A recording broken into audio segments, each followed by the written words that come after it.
इस फिल्म की शुरुआत में हम कोरी नामी लड़के को देखते हैं जो कि कुछ पैसे कमाने के लिए बेबी सिटिंग कर रहा था। अब क्योंकि माइकल हर हैलोवीन पर ही लोगों को मारता था, इस वजह से इस हैलोवीन पर भी लोगों के दिल में माइकल को लेकर काफी ज्यादा दहशत थी। मगर अब क्योंकि माइकल को 4 सालों से देखा नहीं गया था, इसी के चलते टाउन के लोगों में भी दहशत कम थी। खैर, मॉम के जाने के बाद कोरी उस बच्चे के साथ टीवी वॉच कर रहा था, मगर इससे वो बच्चा खुश नहीं था। इसी के चलते वो कोरी से माइकल के बारे में बातें करने लगता है। मगर अब क्योंकि कोरी काफी ज्यादा डरपोक था, इसी के चलते वो ऐसी बातें करने के लिए मना करने लगता है। खैर, कुछ देर बाद कोरी किचन में जाता है और मिल्क ब्रेड रेडी करने लगता है। तब इतनी ही देर में कोरी को उस बच्चे की काफी तेज शाउट करने की आवाज आती है। इसी के चलते वो काफी ज्यादा घबरा जाता है और भागकर रूम में जाता है, मगर वहां पर उसे कोई भी नहीं मिलता है। इससे कोरी काफी ज्यादा घबरा गया था। इसी के चलते वो हर तरफ उस बच्चे की सर्च करने लगता है। बाद में वो ऊपर वाले रूम में जाता है, तभी वो बच्चा रूम को लॉक कर देता है।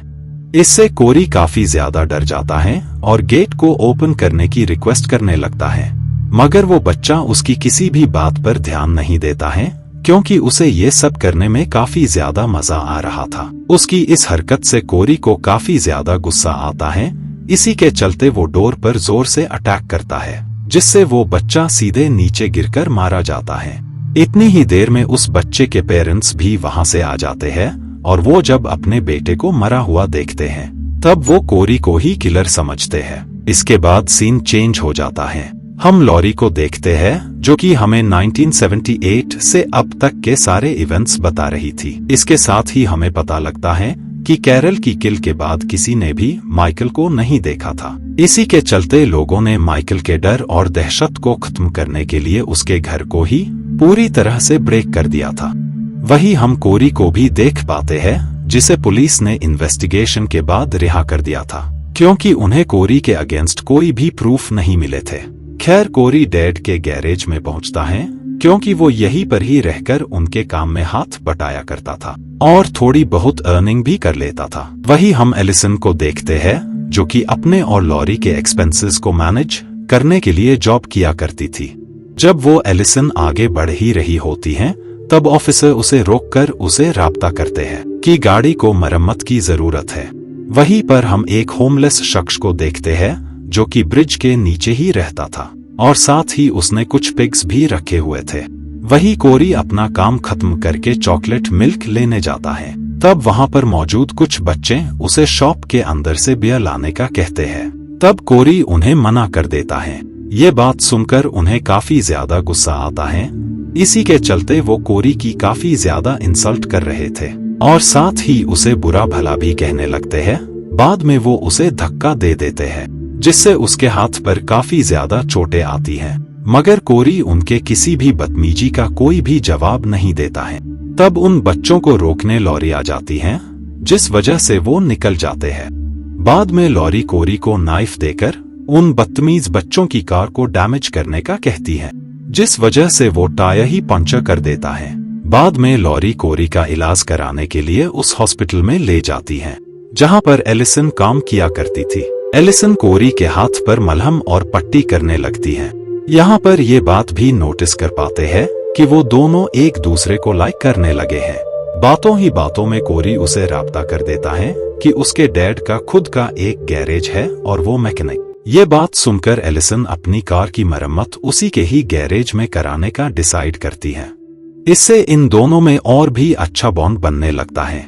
बाद में एलिसन घर जाती है, जहां लॉरी उसे राब्ता करती है कि उसने जानबूझकर ही उसका इंटरेक्शन कोरी से कराया, ताकि वो भी अपने लाइफ में फन और एंजॉय कर सके, क्योंकि अभी के वक्त में उसकी लाइफ काफी ज्यादा स्ट्रेसफुल है।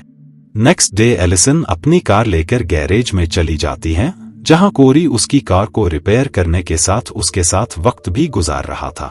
वही लॉरी जब सुपरमार्केट से लौट रही थी, तब वे में उसे एक लेडी मिलती है जो कि उसे काफी ज्यादा सुना रही थी, क्योंकि माइकल की वजह से ही उसकी बहन की कंडीशन ऐसी हो गई थी। उसी रात को एलिसन और कोरी अपना टाइम स्पेंड करने के लिए क्लब में जाते हैं, जहां वो दोनों पार्टी में काफी ज्यादा एंजॉय कर रहे थे।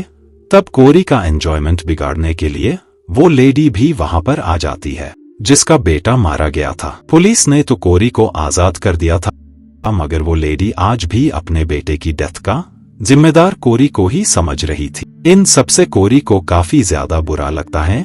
इसी के चलते वो पार्टी से निकल जाता है। वो जब वे से जा रहा था तब उसे वही बच्चे मिल जाते हैं जो कि कोरी को पकड़कर उसे बहुत ही बुरी तरह मारते हैं, जिसके बाद वो उसे नीचे फेंक देते हैं और वहां से निकल जाते हैं। उनके हमले से कोरी काफी बुरी तरह इंजर्ड हो गया था। तभी कोई कोरी के पास आता है और वो उसे घसीटते हुए वहां से ले जाते हैं।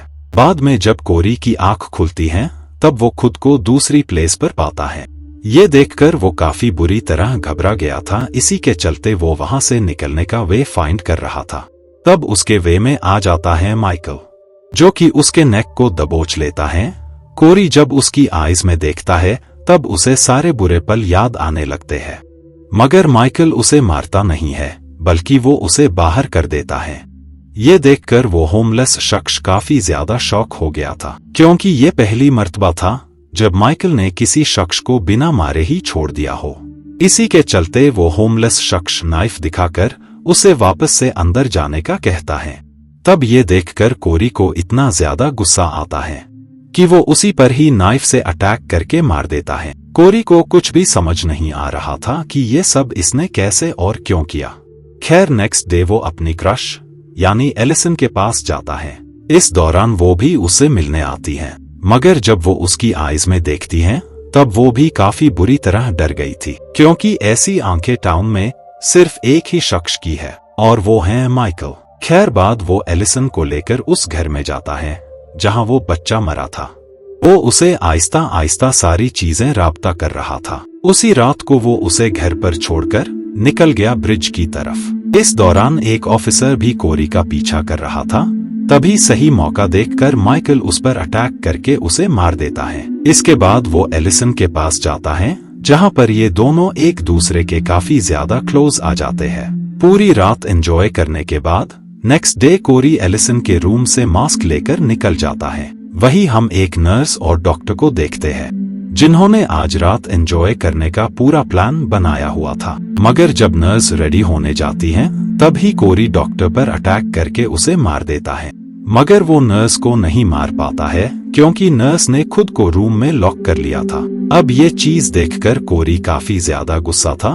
तब उसका गुस्सा शांत करने के लिए माइकल वहां पर आ जाता है और नाइफ में अटैक करके उसे मार देता है। इसके बाद कोरी एलिसन के पास जाता है और थोड़ी देर बातचीत करने के बाद वो उसे टाउन को लीव करने के लिए भड़काने लगता है, जिस वजह से वो एलिसन भी उसकी बातों पर आ जाती है। बाद में कोरी घर पर जाता है और अपनी मॉम से भी यही बातें करने लगता है, जिस वजह से मॉम जोरदार स्लैप जड़ देती है। इसके साथ ही वो उसे घर से भी निकाल देती है। नेक्स्ट डे जब उसकी आंख खुलती है तब वो खुद को दूसरी प्लेस पर पाता है जहां उसके सामने लॉरी बैठी हुई है। लॉरी उसे समझाती है कि उसने उसकी आंखों में ईविल को देखा है, ठीक उसी तरह जिस तरह उसने माइकल की आईज में देखा था। इसीलिए अब उसे उसकी बेटी से दूर रहना होगा। ये बात सुनकर कोरी और भी ज्यादा भड़क जाता है और वो जवाब देता है कि वो उसकी बेटी को कभी भी लीव नहीं करेगा। बाद में कोरी वहां से निकल जाता है और अब वो माइकल के पास जाता है और उसे उसका मास्क देने का कहता है, मगर जब माइकल ऐसा नहीं करता है तब वो गुस्से में ही अटैक करके उसका मास्क छीन लेता है। इसके बाद वो उन बदतमीज बच्चों के पास जाता है। वो जब उसे नोटिस करते हैं तब वो उसे फॉलो करने लगते हैं। इसी के चलते वो उन सबको अपने गैरेज में ले आता है, जिसके बाद वो एक एक करके उन पर अटैक्स करने लगता है, जिससे उस लड़के के सारे साथी मारे जाते हैं। मगर उनका लीडर ठीक वक्त पर कोरी के डैड को बाहर लाने में कामयाब हो गया था, मगर उस बच्चे की मिस्टेक्स की वजह से कोरी का डैड भी मारा जाता है। इसी के चलते गुस्से में कोरी उसे भी मार देता है, जिसके बाद वो मॉम के पास जाता है और अटैक करके उन्हें भी मार डालता है। बाद में लॉरी के पास जाता है और वो उसे भी मारने वाला था, मगर इससे पहले ही लॉरी उसके सारे इंटेंशंस समझ गई थी। इसी के चलते वो गन से उसे ही इंजर्ड कर देती है।